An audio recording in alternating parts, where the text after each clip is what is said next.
nombre es Fernando Miranda, soy director en este momento del Instituto de Escuela Nacional de Bellas Artes de la Universidad de la República.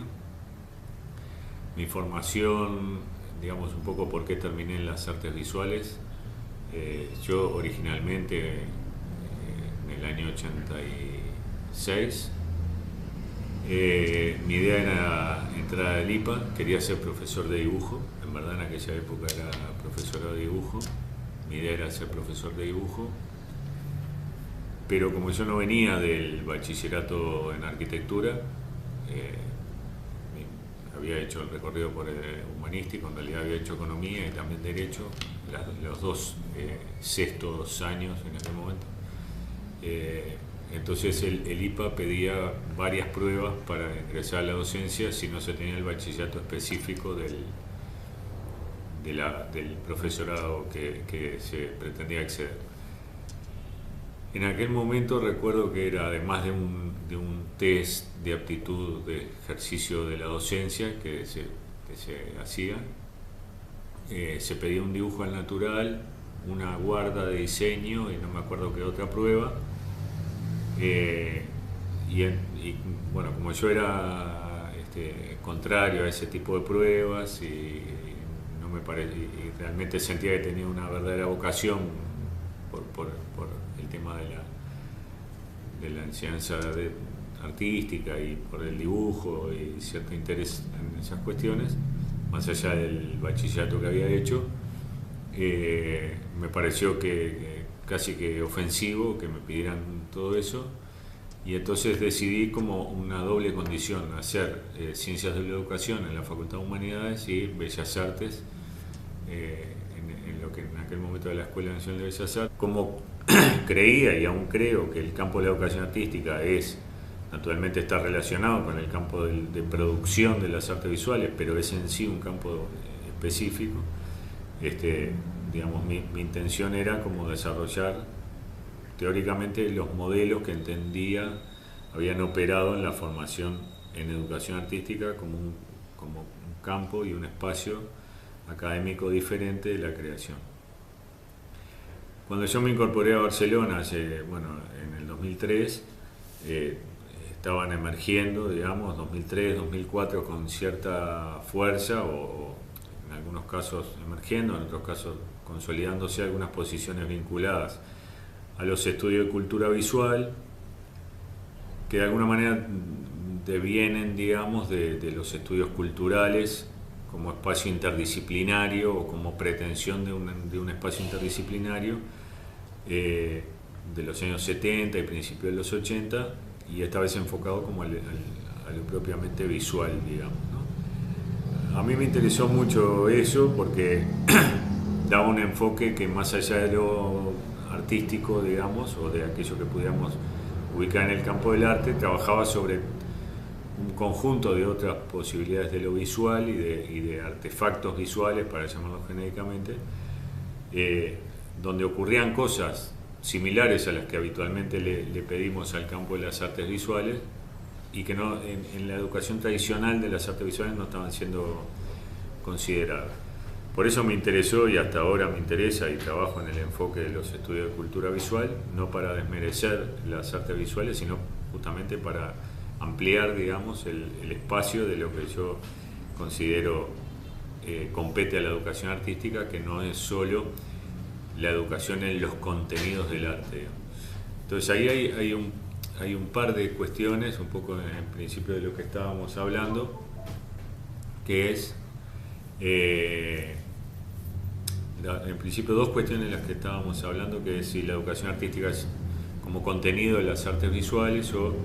de alguna manera casi como pensamiento de arte o en el sentido más metodológico creativo, lo cual puede ser para las artes visuales, puede ser para cualquier otro campo disciplinar, incluso puede haber formas metodológicas propias o surgidas de las artes visuales que pueden operar en otras disciplinas como formatos o maneras creativas, digamos. Por un lado, yo creo que las artes visuales tienen, digamos, en su sentido más tradicional, pero en el mejor concepto de lo tradicional, algo bastante recostado a la historia del arte, o a la historia de las artes visuales, sobre lo cual debería todavía hacerse bastante crítica, digamos, en la selección de las obras, en la selección de lo que se considera lo artístico, o el que delimita lo artístico y la condición de artista, digamos, en la que todavía hay espacio para el análisis o para visiones diferentes de análisis sobre determinadas obras y determinadas producciones visuales. Ese campo aún creo más vinculado a la historia del arte y a cierta historia de los próceres del arte, que a veces pasa como en la historia de los países o de las, digamos, o la historia más clásica y tradicional, que se establece como un conjunto de próceres de lo artístico, que son los que todo manual o texto de historia del arte pareciera que tuviera que contener.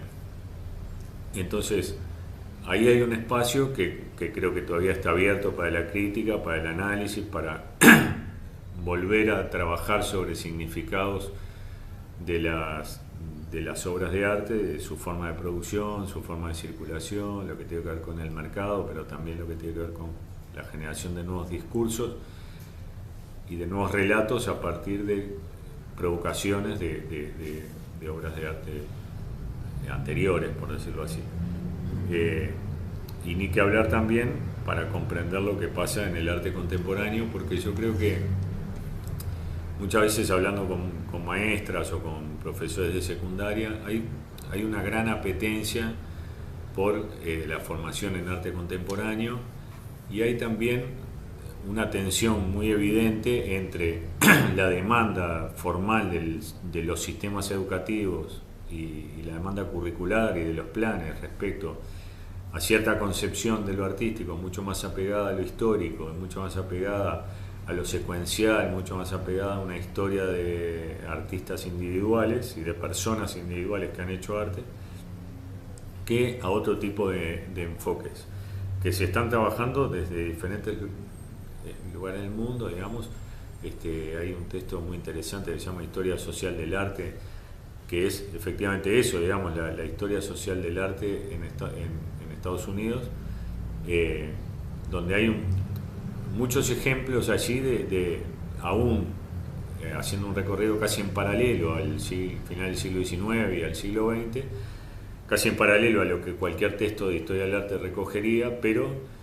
tratando otros ejemplos y otras experiencias mucho más colectivas, mucho más vinculadas a la reivindicación social, mucho más vinculadas a experiencias más acotadas o más micro, pero con potencial, digamos, de ser comprendidas como espacios alternativos donde también ha ocurrido lo artístico y que sin embargo no ha sido como legitimado. Entonces ese es un tipo de enfoque que creo que es interesante,